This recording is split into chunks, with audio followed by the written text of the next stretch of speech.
Hey, so today I really just want to do my immediate reactions to everything that happened in the mock draft. Wow, no, the NFL draft today, and go back over a little bit of my mock draft and see how it turned out.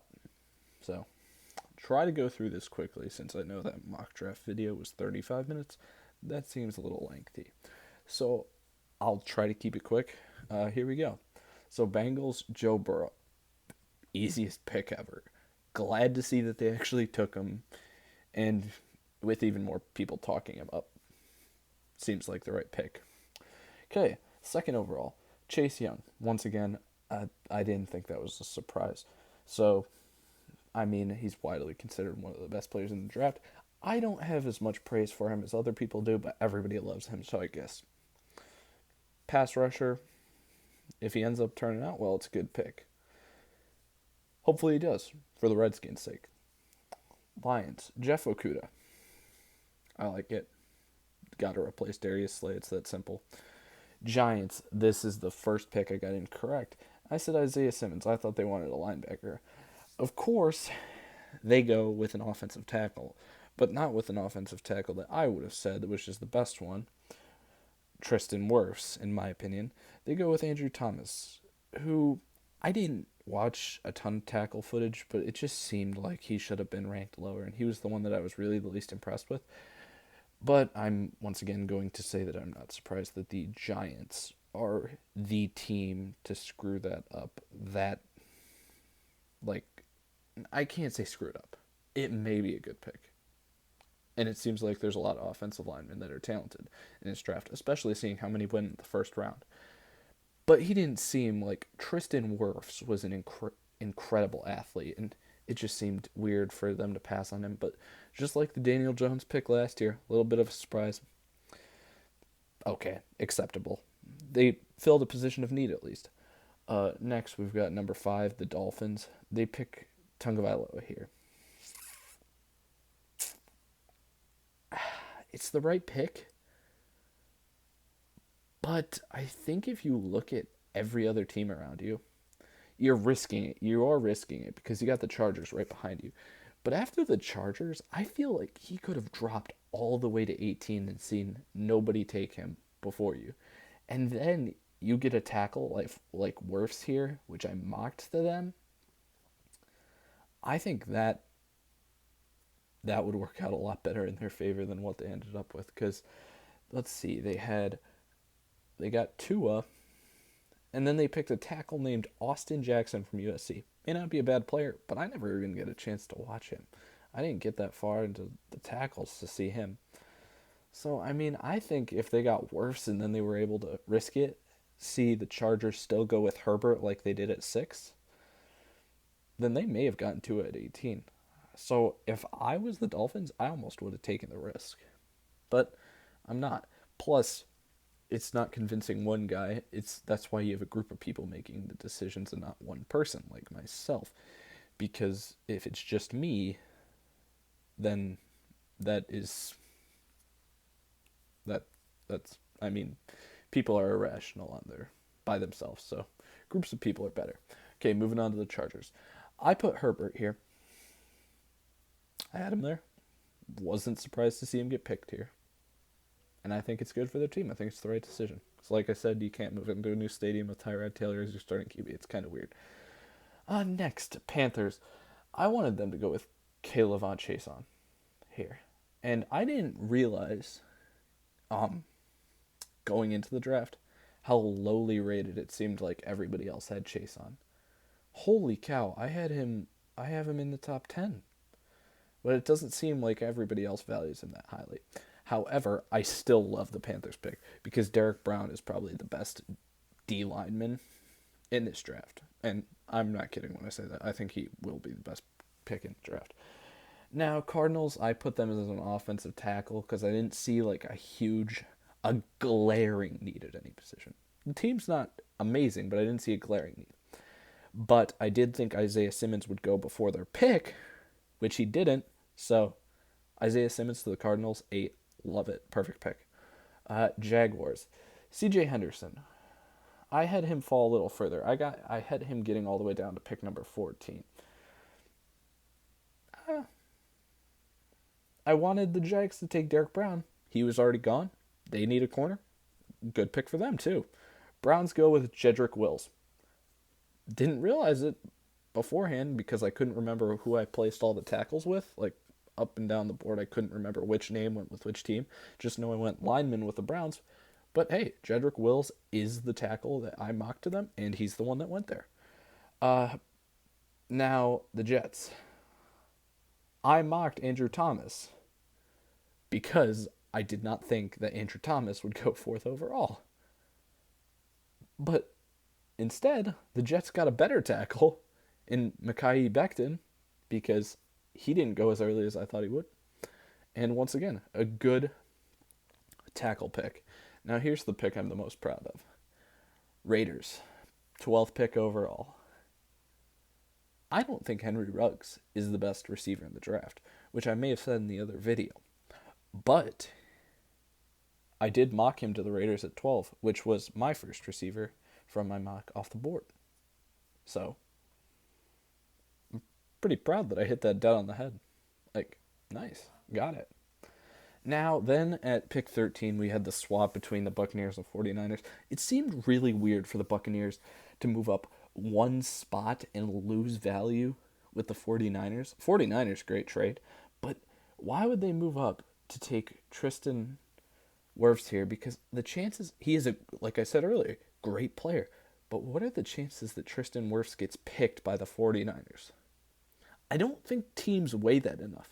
Because they got, as far as I know, Joe Staley is still there, and Mike McGlinchey's at the opposite tackle. So I really don't see them taking Wirfs here. So Buccaneers moving up. However, this player may be, once again, one of the best players in the draft when you look at his athleticism.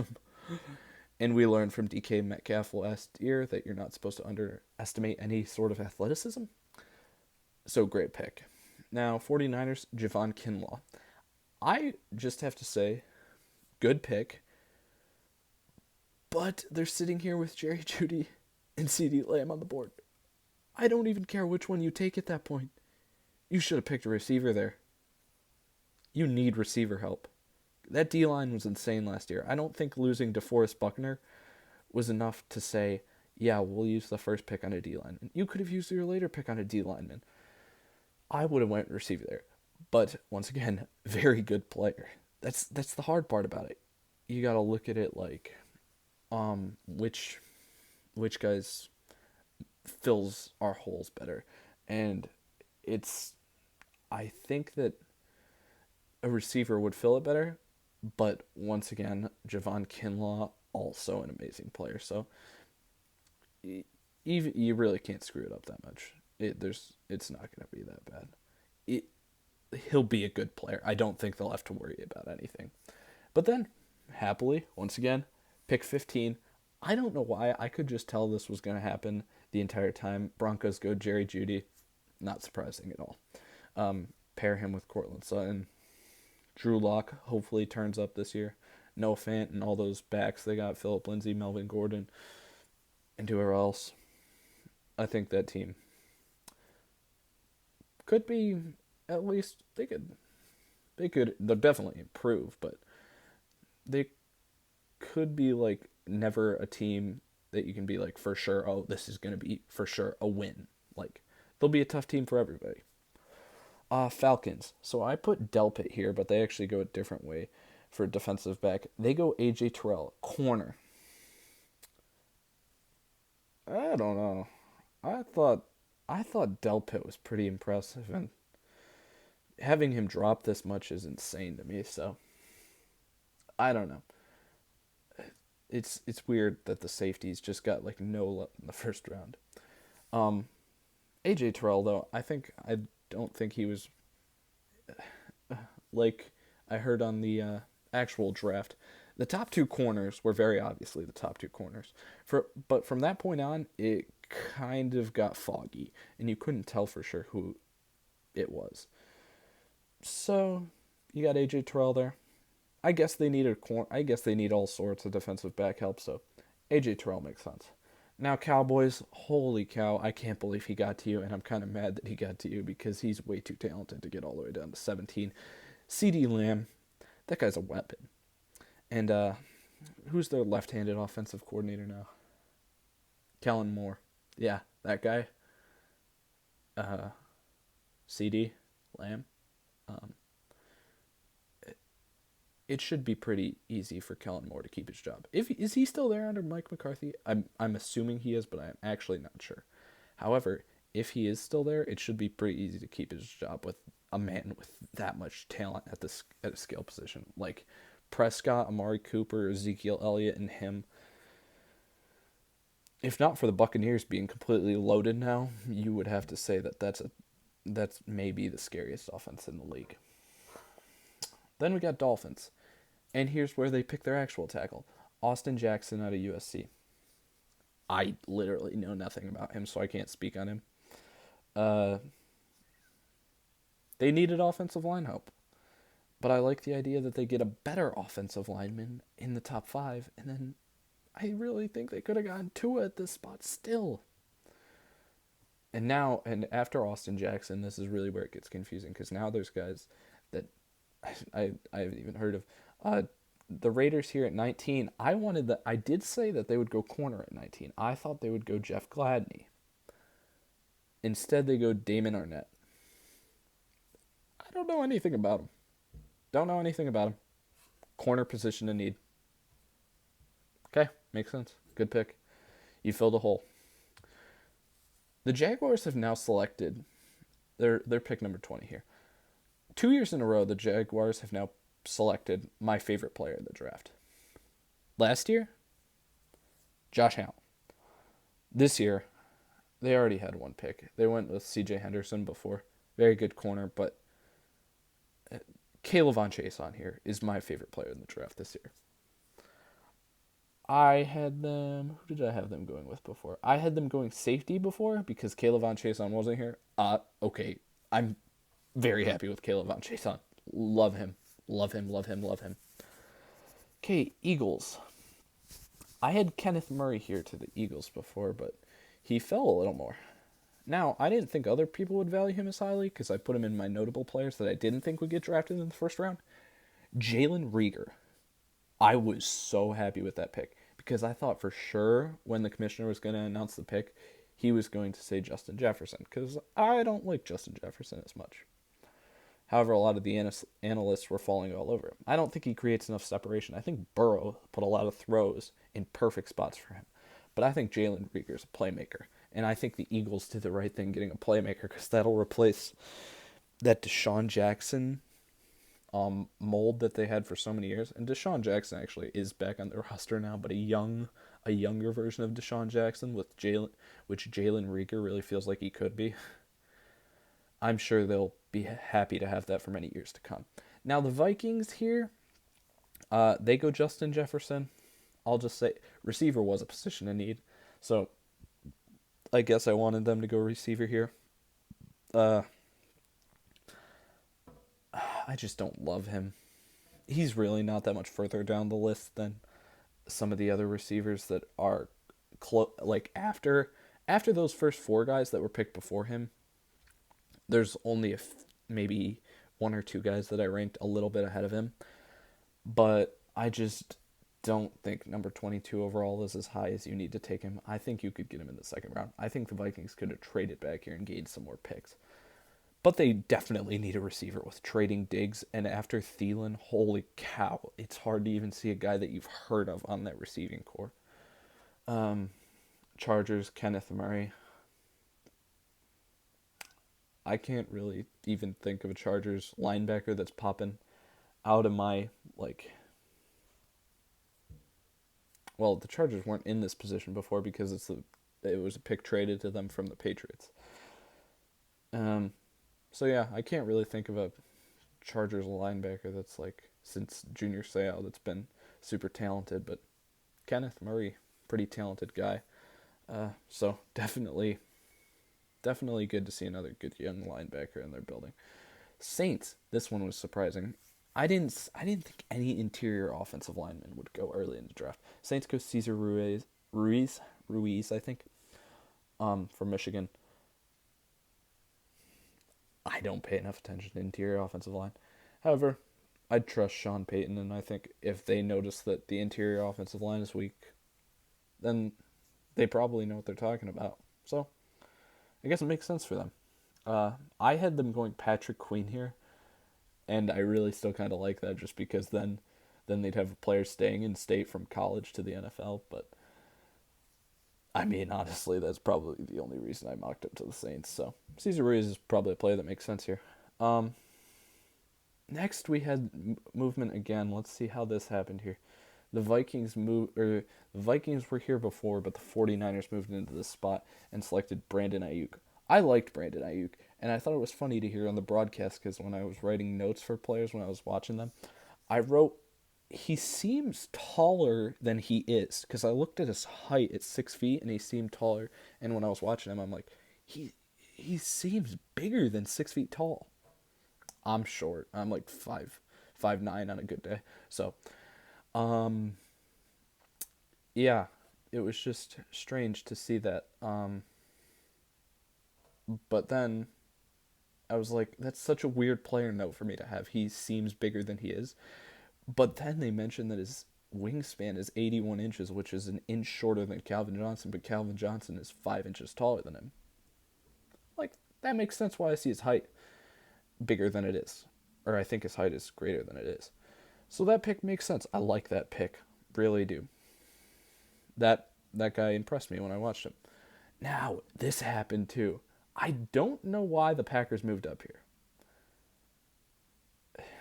See, you look at Seahawks, Ravens, Titans, and Dolphins. Those are the teams that would have been ahead of them if they hadn't moved up to pick number 26. I don't see any of those people stealing Jordan Love from them. I just see a lot of people moving up in this draft for almost no reason. But I did say Jordan Love would get drafted by the Packers, so I love it. However, I do think Aaron Rodgers is a little grumpy, which I kind of understand from a competitive standpoint. But how can Aaron Rodgers be sitting there and be thinking, "Oh, this means they're going to replace me immediately"? Like, you literally came in and sat behind Brett Favre. And I only say he's angry because I was told that he basically immediately, he was on the Pat McAfee show and he basically left immediately once the pick was announced, or like right before.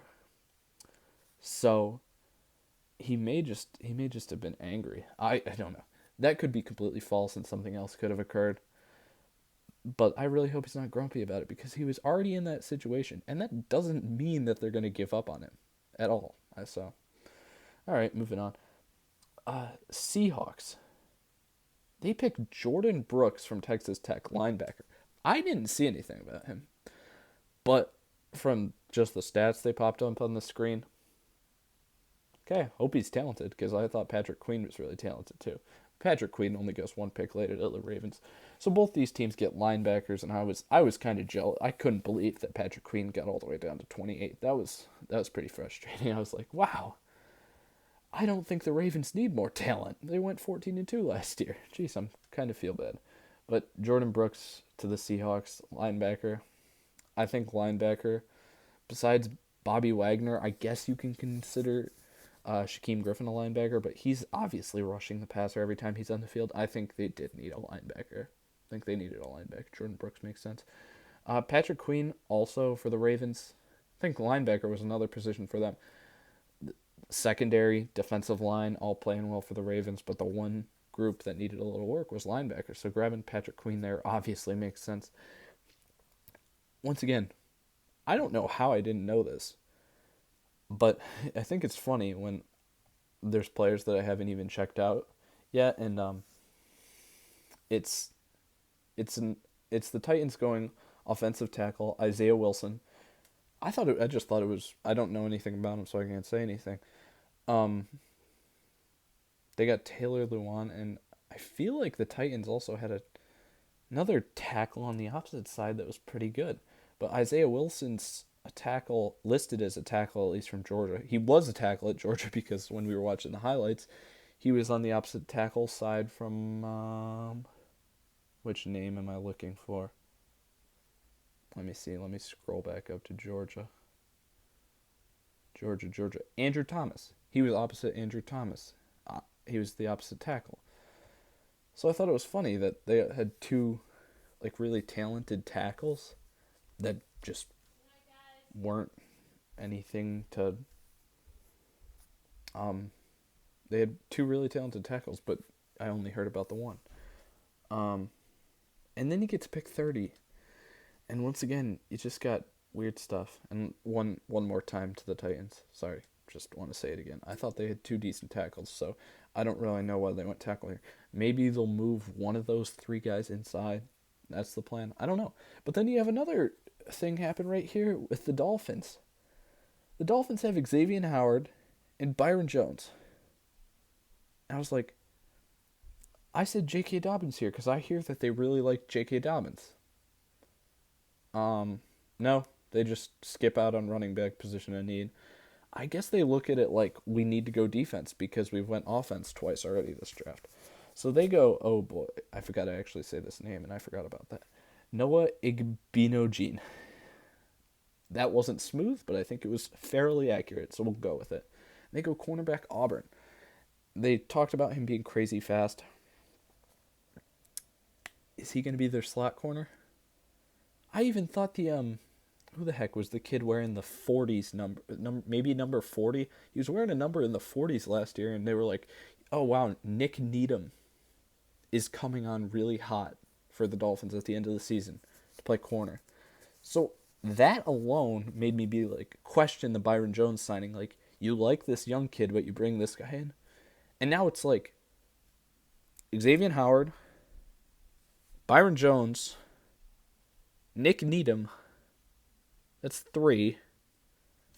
And now we bring Noah from Auburn, because I'm not going to say his last name. That cornerback room is starting to get filled up pretty quick. But maybe they'll move one of them to safety. I don't know which one it would be. Byron Jones. Maybe Byron Jones wants to play safety. If Byron Jones wants to play safety, that makes sense. And then one of those guys will be the nickel one. Probably not Howard. I don't think Xavier Howard will be the nickel corner, but if Byron Jones wants to move to safety, I like it. If he doesn't want to move to safety, I don't think it makes sense. Vikings at pick 31, where they moved back to from 25, correct? Trade with the 49ers. They go with Gladney. Jeff Gladney, TCU. Cornerback. I really liked him. I definitely thought he was the third best corner in the draft. Like, almost no doubt in my mind. I really liked how he played. Minus fumbling the ball on the 1-yard line and then walking into the end zone and turning around and picking it up. But at least he realized his mistake almost immediately. But he's a really good player. I like him. But he probably won't make that mistake again also, which is nice. And then the Chiefs. Holy cow, did the Chiefs surprise me. So I said running back. I said DeAndre Swift. DeAndre Swift is my 4th-rated running back. At least in my own personal opinion. He was my 4th-rated running back. Because I had Jonathan Taylor, then J.K. Dobbins, then Clyde Edwards-Helaire, and then DeAndre Swift.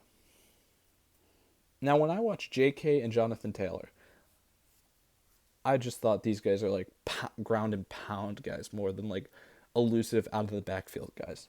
So I was like, okay, I think Andy Reid's going to want the out of the backfield guy. But everybody else is saying DeAndre Swift is better than Clyde Edwards-Helaire. So I threw DeAndre Swift in. But I should have went with my own opinion. Because they picked Clyde Edwards-Helaire. And I actually really like that pick. And I don't have anything to shame about it. So that's my opinions on the first round. Yeah. I guess, let's see. Can I see how many of these picks like really lined up together? So I got the first 3. The Dolphins picked Tua, but eventually I mocked him there later. I don't know, kind of count that. 4, 5 for Herbert, 6 for Jedrick Willis, 7 for Henry Ruggs. None of those guys went there. Jerry Jeudy went to the Broncos at 8. I think from there on out, it's almost completely inaccurate. Oh, Jordan Love, 2, the Packers. And there's a lot of teams that I also got, teams where I got the positions correct that they selected, but not the player they selected. So I think I got 9 players correct to the team that they went to, and I'd say about half of the teams I got the positions correct on. So I'm pretty happy with my mock draft because that's the first one that I've ever like really took time to put some effort into and see how it goes. So about half the positions teams went after correct once again, and 9 accurate player selections. I'm pretty happy with that. I hope you enjoyed this video. This has just been my reactions to the first round. It is currently 12:49 a.m. on April 24th, 2020. So we'll see how the next 2 days go. See if your team improves. I hope they do for your sake. I hope my Bills do, because we didn't even have a pick today. But we got Stephon Diggs. Hey, yay. Okay, thanks for watching. Bye-bye.